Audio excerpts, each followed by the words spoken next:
Assalamualaikum warahmatullahi wabarakatuh. Bismillahirrahmanirrahim. Alhamdulillahirabbil alamin wassalatu wassalamu ala asyrafil anbiya'i wal mursalin sayyidina wa maulana Muhammadin wa ala alihi wa sahbihi ajma'in. Amma ba'd. Alhamdulillah, mudah-mudahan kita selalu diberikan oleh Allah sehat wal afiat fi taatillah, dan mudah-mudahan kita selalu diberikan taufik hidayah dan inayahnya Allah Subhanahu wa ta'ala. Yang paling utama yaitu kita mendapatkan ridhonya Allah Subhanahu wa ta'ala. Amin ya rabbal alamin. Pada kali ini kita akan membahas tentang rukun-rukun sholat jenazah. Saya bacakan dulu. Faslun arkanu sholatil janazati sab'atun. Al-awwalu an-niyatu, asani arba'u takbirat, asalithu al-qiyamu 'alal qadir, ar-rabi'u qira'atul fatihah, al-khamisu as-sholatu 'alan nabi sallallahu alaihi wasallam ba'da tsaniyah, as-sadisu ad-du'a'u lil mayyit ba'da tsalisah, as-sabi'u as-salam. Adapun artinya, rukun-rukun sholat jenazah itu ada 7. Yang pertama yaitu kita lafadzkan niat, ya, niat di dalam takbir ihram, di takbir yang pertama. Kemudian membaca takbir 4 kali di dalam sholat jenazah. Itu ada 4 takbir termasuk takbiratul ihram. Kemudian yang ketiga, berdiri bagi yang mampu. Kalau di dalam keadaan sehat walafiat, kita wajib untuk berdiri, ya, hanya bagi yang mampu saja. Kalaupun dia tidak mampu untuk berdiri, misalkan kakinya sakit, tidak apa-apa, melakukan sholat jenazah dengan keadaan duduk. Kemudian yang keempat yaitu membaca surat Al-Fatihah. Ini wajib, ya, untuk membaca surat Al-Fatihah. Ini wajib baik itu sholat jenazah maupun sholat fardu, sholat 5 waktu, ya, wajib. Baik itu sholat sunnah pun masih tetap wajib, kecuali sholat berjamaah yang ketinggalan, ya, enggak apa-apa. Kemudian untuk yang kelima yaitu membaca sholawat pada Nabi Muhammad SAW sesudah takbir yang kedua. Jadi setelah membaca Al-Fatihah, kemudian takbir, kemudian membaca sholawat kepada Nabi Muhammad SAW. Untuk bacaan sholawat insya Allah nanti kita lebih terangkan. Untuk bacaan sholawat sekalipun yang paling pendek enggak masalah, ya, misalkan Allahumma sholli ala sayyidina Muhammadin wa ala alihi wa sahbihi wasallam, enggak apa-apa, ya. Kemudian yang keenam, setelah takbir yang ketiga yaitu mendoakan mayat sesudah takbir yang ketiga, ya, mendoakan mayat sesudah takbir yang ketiga. Begitu pula dengan takbir yang keempat, kita berdoa juga untuk si mayit. Kemudian setelah takbir yang keempat kita salam, ya, keluar dari sholat, yaitu salam. Kemudian catatan bagi kita, yang pertama niat sholat jenazah. Kita hadirkan untuk berniat untuk mensolati jenazah. Sholat lafadznya seperti gini: usolli ala hadal mayyiti arba'a takbiratin fardhon kifayah makmuman atau imaman lillahi ta'ala. Pertama saya jelaskan dulu. Untuk mayit laki-laki kita pakai hada. Kalau mayitnya perempuan kita pakai hadihi, ya, yang ada garis bawahnya itu usolli ala hadihil mayyitati kalau perempuan. Kalau untuk laki-laki usolli ala hadal mayyiti. Paham, ya? Kemudian kalau kita posisinya sebagai makmum, maka kita baca makmuman. Seperti contohnya usolli ala hadzal mayyiti arba'a takbiratin fardhon kifayati makmuman lillahi ta'ala. Kemudian kalau kita posisinya sebagai imam, maka makmum jangan diikutkan, kita baca imaman. Contohnya usolli ala hadzal mayyiti arba'a takbiratin fardhon kifayatin imaman lillahi ta'ala. Seperti itu ya. Kalau artinya aku niat sholat atas mayit ini 4 takbir fardu kifayah dengan makmum, dengan imam karena Allah Ta'ala. Seperti itu ya. Kemudian niat sholat jenazah yang tidak ada di tempat, maksudnya adalah sholat gaib. Jadi kita boleh-boleh saja melakukan sholat gaib. Misalkan kita ada di tempat yang jauh dari si mayit, mendengar kabar ada mayit atau jenazah, misalkan keluarga kita atau orang yang dimuliakan atau teman kita, tapi posisi kita ada di luar tempat, misalkan di luar pulau gitu ya, kita boleh-boleh saja melakukan sholat gaib atas mayit. Untuk lafadznya saya bacakan usolli fardhu ala mayyiti, kemudian sebutkan namanya, misalkan si fulan, usolli fardhu ala mayyiti fulanal ghaibi lillahi ta'ala. Aku niat sholat gaib atas mayit fulan 4 takbir fardu kifayah karena Allah Ta'ala. Jadi seperti itu ya. Jadi untuk lafadznya sholat jenazah gaib itu usolli fardhu ala mayyiti fulan atau Z ya, namanya Z, maka kita baca namanya pula usolli fardhu ala mayyiti Z ghaib lillahi ta'ala. Seperti itu. Bila kita jadi makmum, kita membacanya seperti gini, usolli ala man sholla alaihil imam arba'a takbirat fardhon kifayah lillahi ta'ala. Misalkan si makmum tidak mengetahui siapa namanya, jadi diperintahkan oleh misalkan kiainya ya, ayo semuanya murid-murid ikut sholat gaib untuk si fulan. Kemudian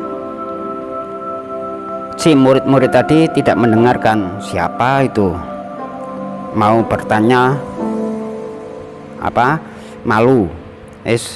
Jadi lafadznya gini aja, usolli ala man sholla alaihil imam arba'a takbirat fardhon kifayah lillahi ta'ala, yang artinya aku niat sholat atas mayit yang disolati oleh imam 4 takbir fardu kifayah karena Allah Ta'ala. Jadi gak perlu menyebutkan nama dari si mayit untuk kalau kita jadi seorang makmum ya. Kalau untuk jenazah gaib yang wajib menyebutkan namanya yaitu si imam saja. Kalau untuk makmum tidak perlu menyebutkan namanya. Jadi lafadznya saya ulang, usolli ala man sholla alaihil imam arba'a takbirat fardhon kifayah lillahi ta'ala. Aku niat sholat atas mayit yang disolati oleh imam 4 takbir fardu kifayah karena Allah Ta'ala. Seperti itu ya. Kemudian untuk catatan bagi kita bersolawat setelah takbir yang kedua, setelah membaca Al-Fatihah kemudian takbir lagi, kemudian kita membaca sholawat. Membaca sholawat yang paling pendek seperti yang saya sebutkan tadi, Allahumma sholli ala sayyidina Muhammad wa ala ali sayyidina Muhammad, itu sudah cukup. Tapi untuk lebih sempurnanya kita pakai sholawat yang panjang, misalkan seperti sholawat ketika kita membaca sholawat yang ada di at-tahiyat terakhir, yaitu sholawat Ibrahimiyah. Misalkan lafadznya seperti gini, Allahumma sholli ala sayyidina Muhammadin wa ala ali sayyidina Muhammad kama shallaita ala sayyidina Ibrahim wa ala ali sayyidina Ibrahim wa barik ala sayyidina Muhammad wa ala ali sayyidina Muhammad kama barakta ala sayyidina Ibrahim wa ala ali sayyidina Ibrahim fil alamin innaka Hamidum Majid. Ini sholawat Ibrahimiyah yang biasa kita baca di sholat 5 waktu, ya.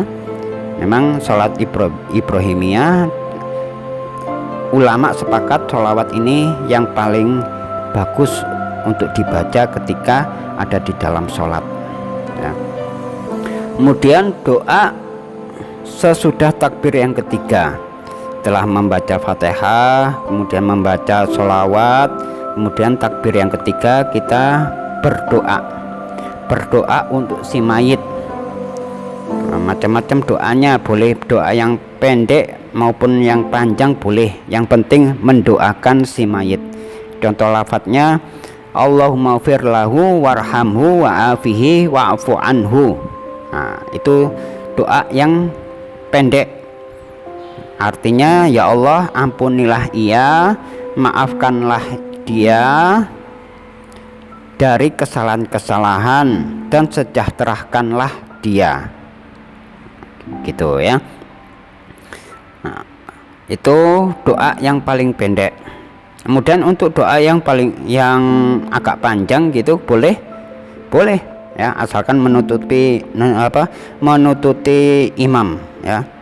Atau kita sebagai imam boleh-boleh saja kita memanjangkan doanya, seperti lafadznya Allahumma fir lahu warhamhu wa'afihi wa'afu anhu wa akrim nuzulahu wa sabbih wa wassih madkhalahu wa aghsilhu bima'in wa saljin wa baradin wa nakkihi minal khotoya kama yunakki thawbul abyadu minad danas wa abdilhu daran khairan min darihi wa ahlan khairan min ahlihi wa zarjan khairan min zarjihi wa kihi fitnatul qabri wa adaban nar birahmatika ya arhamar rahimin.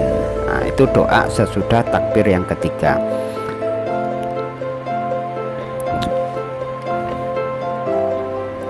Kemudian bila mayitnya masih anak-anak atau belum baligh, maka doanya agak berbeda sedikit.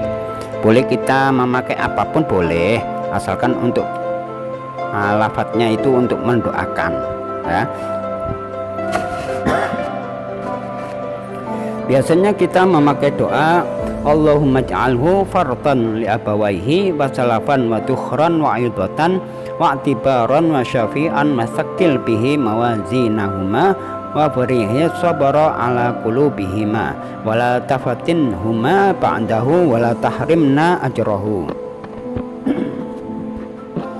Nah, itu bila mayitnya masih belum baligh. Kemudian doa sesudah takbir yang keempat.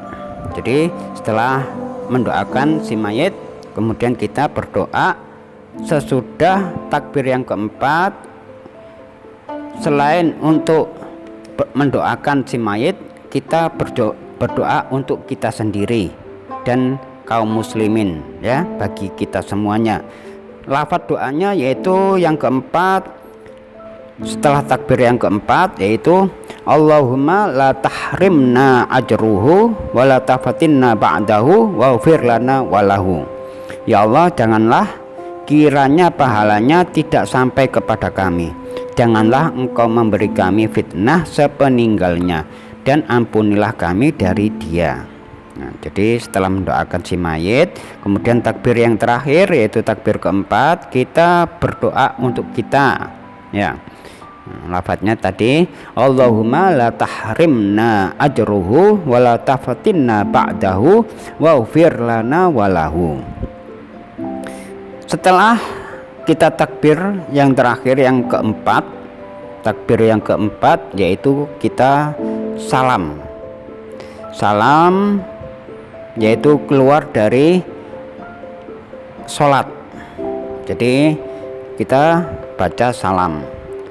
Adapun lafaz salam untuk ketika kita melakukan sholat jenazah, kita tambahi Assalamualaikum warahmatullahi wabarakatuh.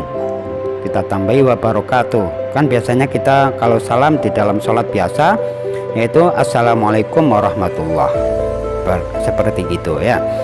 Nah, untuk sholat jenazah kita tambahi wabarakatuh. Jadi Assalamualaikum warahmatullahi wabarakatuh, seperti itu ya. Jadi untuk adapun hikmah yang dapat kita ambil, yaitu kita ketika mencermati rukun-rukun sholat jenazah tadi, kita harus mensolati si mayit. Nah, hukumnya apa? Hukumnya adalah fardu kifayah. Seandainya di dalam satu daerah tadi tidak ada yang mensolati, maka kita mendapatkan dosa. Kalaupun ada yang mensolatinya, sebagian dari satu kampung misalkan, kemudian yang lain ada yang tidak ikut sholat, maka tidak masalah, gugur kewajiban. Itulah yang dinamakan fardu kifayah. Kalau sudah ada yang melakukan, yang lain menjadi gugur, tidak berdosa. Adapun seperti kita yang orang yang sudah mengetahui tentang fadilah-fadilahnya sholat jenazah, maka usahakan kita ikut sholat ya, ikut sholat jenazah, karena fadilahnya sangat besar sekali. Dan juga menasehati untuk kita sendiri bahwasanya kita akan meninggal dunia seperti apa yang ada di hadapan kita. Pasti ya, kita pasti mengalami kematian. Kemudian nasihat yang lain yaitu agar kita tidak terlalu tamak terhadap dunia ya, cukup untuk kehidupan saja, menjalani kehidupan itu sudah cukup. Yang terpenting adalah amal untuk akhirat. Bagaimana amal kita, alias kalau bahasa Jawa itu sangu gawe mati. Nah, amal yang kira-kira dibuat sangu. Nah, kita harus bersiap-siap diri, perbanyak amal soleh, perbanyak amal baik. Jangan sampai kita meninggalkan sesuatu yang kira-kira ketika kita meninggal dunia kita akan mendapatkan azab dari Allah, mendapatkan murka dari Allah. Na'udzubillah min dzalik. Mudah-mudahan kita mati dalam keadaan husnul khotimah. Untuk mati dalam keadaan husnul khotimah ini sangat berat, tergantung dari kebiasaan kehidupannya. Kalau kebiasaan kehidupannya suka sholat berjamaah misalkan, insya Allah mati dalam keadaan husnul khotimah dan matinya dalam keadaan sholat berjamaah, misalkan seperti gitu. Kalau kebiasaannya mabuk misalkan, kebiasaannya yaitu berzina, kebiasaannya ngerasani, kebiasaannya pokoknya kebiasaan yang jelek-jelek, ya matinya dalam keadaan waktu mengerjakan tadi. Kebiasaannya mabuk, matinya dalam keadaan mabuk. Misalkan mabuk terus kemudian keluar dari tempat mabuk, dia tiba-tiba dipukul sama orang dengan benda-benda yang tajam, kemudian meninggal dunia. Lah, meninggal dunia dalam keadaan mabuk seperti itulah ya, tergantung dari kebiasaannya orang tersebut. Mudah-mudahan kita selamat semuanya ya. Mudah-mudahan semua dosa-dosa kita, baik yang sengaja kita lakukan maupun yang tidak sengaja kita lakukan, mudah-mudahan Allah mengampuni semua dosa-dosa kita, dan juga dosa-dosa kedua orang tua kita mudah-mudahan diampuni pula. Amin ya rabbal alamin. Semoga Allah selalu memberikan kita taufik hidayah dan inayahnya. Wassalamualaikum warahmatullahi wabarakatuh.